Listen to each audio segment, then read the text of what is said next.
Hi, my name is Amy Magyar, and I am the owner of FromWithin Coaching. Today, I have the opportunity to just check in with Alex Hughes, one of our affiliate coaches. Hi, Alex. Hi.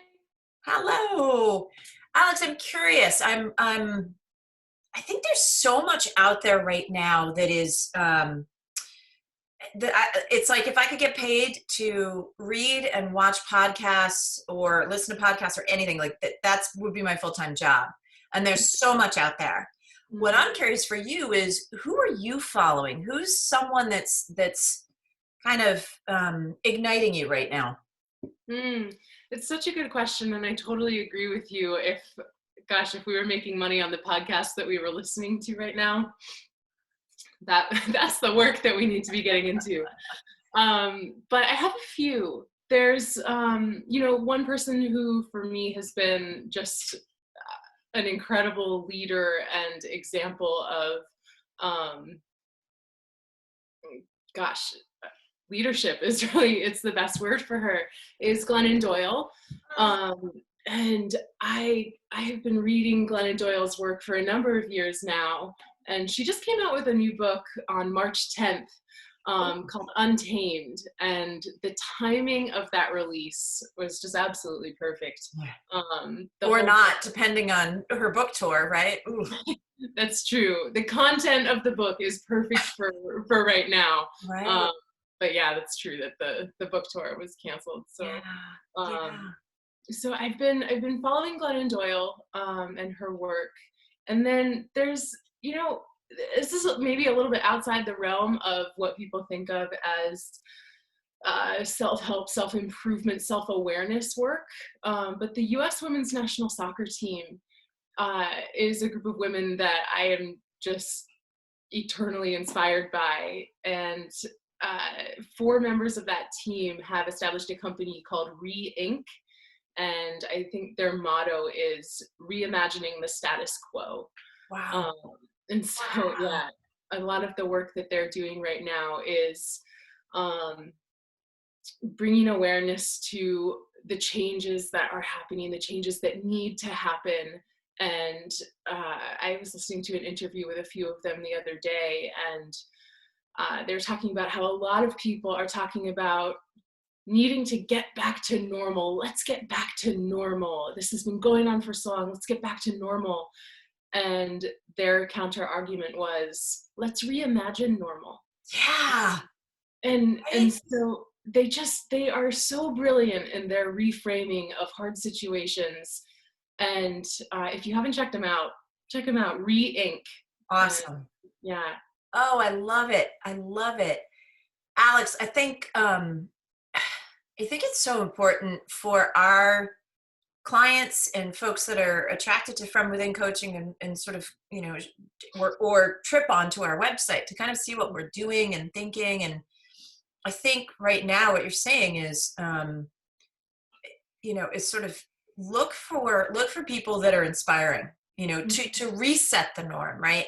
I don't know Mhm. that the norm was that great, to your point, and to what the ladies are doing, is sort of look for a little bit of a reset. And your reset could be different than somebody else's reset. You just a little reset could be a giant reset for you, or maybe somebody's really doing a huge reset.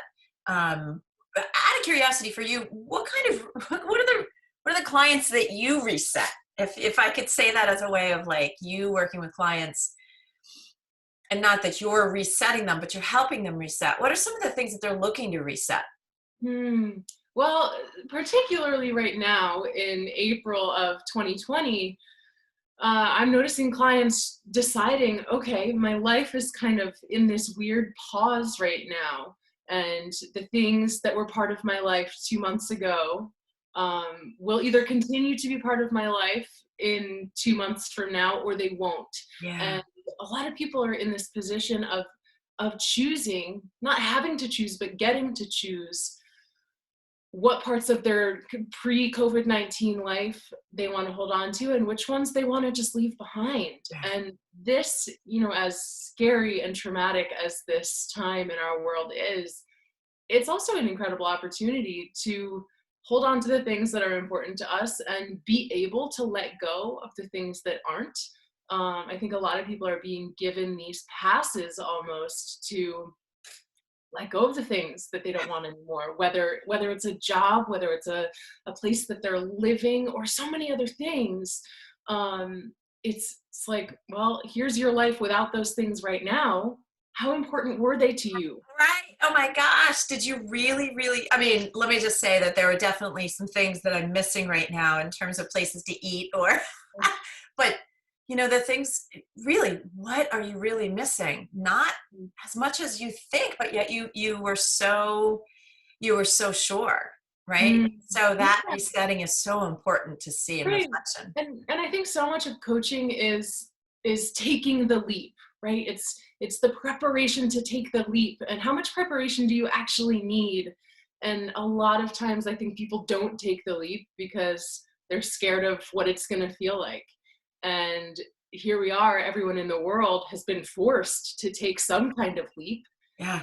And and so I think, right now for coaching is pretty incredible because people have taken the leap without actually having to do it themselves. It's just kind of been done for them. You know what? You just nailed something.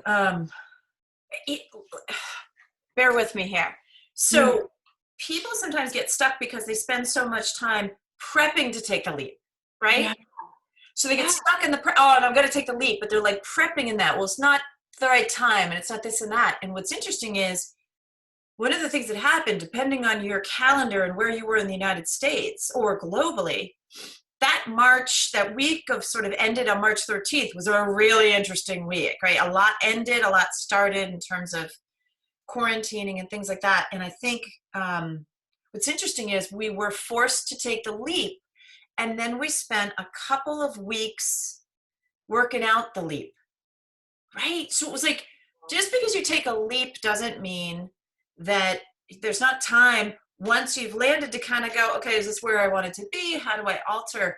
So it's interesting because I think people are so scared that everything's got to be perfect to take the leap, but actually it's take the leap and then make it work out wherever you've left, right? Yeah, I yeah, don't know if that makes sense, but kind of fun to think about. totally does. It's like, you have to get your bearings, and it's almost like if you move to a new city or you take a vacation, and when you first get there, you're like, I don't really like, where's the turn for that grocery store? Like, what road is that on? You spend a lot of time, a week, 2 weeks, a month, Yeah, trying to, again, just get your bearings and figure out how to navigate your new place. totally. And I think that's what we're all doing right now. Some of us quite literally are in new places, whether it's the places we've grown up, or we've moved to a new city with a significant other so that we can spend this time with them. Yeah. Um, so it's the literal aspect, and also it's like, okay, here, this is my new life. How how do I live in this new life? Yeah. Yeah, and so you're totally right. It takes some time once we've taken the leap to feel like ourselves and to feel like we can operate, without total exhaustion every day. But to your point, but what we do is we micro adjust. Yeah. It's not like leap and then nothing else, good leap, bad leap, whatever it was. It was like you can alter and micro adjust as you get into it. So, Mm, oh my gosh, even more important that you shared on the front end about Glennon Doyle's book Untamed and what the U.S. women's soccer team is doing. I didn't mm, know where this was going to go, as we never know where coaching sort of sessions go. But wow, taking the leap, so mm. interesting, and really being aware of how much prep you actually have to do versus the take the leap and then micro adjust. That is just it's amazing, and it's so interesting to reflect back on. To your point, we had no choice. We all leapt or we all got pushed. I'm not really sure what it was, but wow, Alex, thank you. Alex Hughes, coach extraordinaire at From Within Coaching, reminding us, wow, leap and then micro adjust. Amazing. Thank you, Alex. Thank you for this time this morning. Yeah, thanks, Amy. Great to talk to you. Thank you.